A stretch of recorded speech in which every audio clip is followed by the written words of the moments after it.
غیرتي نوین یو ځل بیا هیوادوال خوشاله کړل.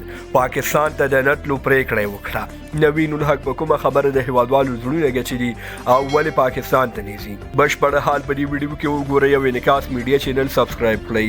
نوین الحق چې د افغان کرکټ ملي لوبډلې یوازینی داسې لوبغاړی دی چې په ملي ارزښتونو کې تر بل هر لوبغاړي ډېر حساس دی او تل د ملي ارزښتونو د دفاع لپاره تر بل هر چا وړاندې غږ پورته کړی دی. ملګرو نوین الحق دا په دې خاطر هم غیرتي بچی ویل کېږي چې پر وطن او ملت همیشه غیرت کړی او تل په دې برخه کې تر بل هر چا وړاندې غږ اوچت کړی.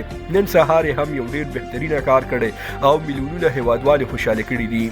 ملګرو نوین الحق پریکړه کړې ده چې د پاکستان سوپر لیګ سیالیو سږني پړاو سیالیو کې به ونه لوبېږي او حتی نه غواړي د دې سیالیو پر مهال پاکستان ته لاړ شي.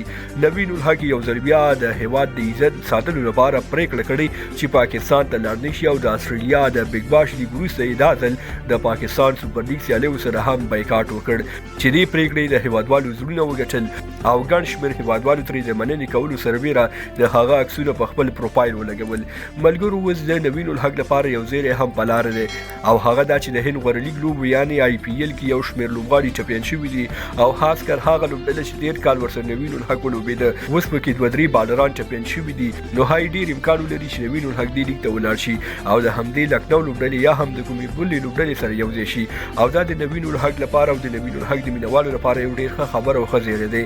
غیرتي نوین الحق اوس مهال په جنوبي افریقا کې دی او هلته د دې هیواد په شلوريز لیګ کې د دربن سوپر جاینټس لوبډلې سره لوبېږي. واګو ملګرو تاسو د نوین الحق په دې پریکړه چې پی سی ال ته نيزي څومره خوشحال یاست کمنټ کې ولیکئ. زموږ ویډیو شیر او چینل مو سبسکرایب کړئ. تر بیا ښې چارې لویه لامل شه.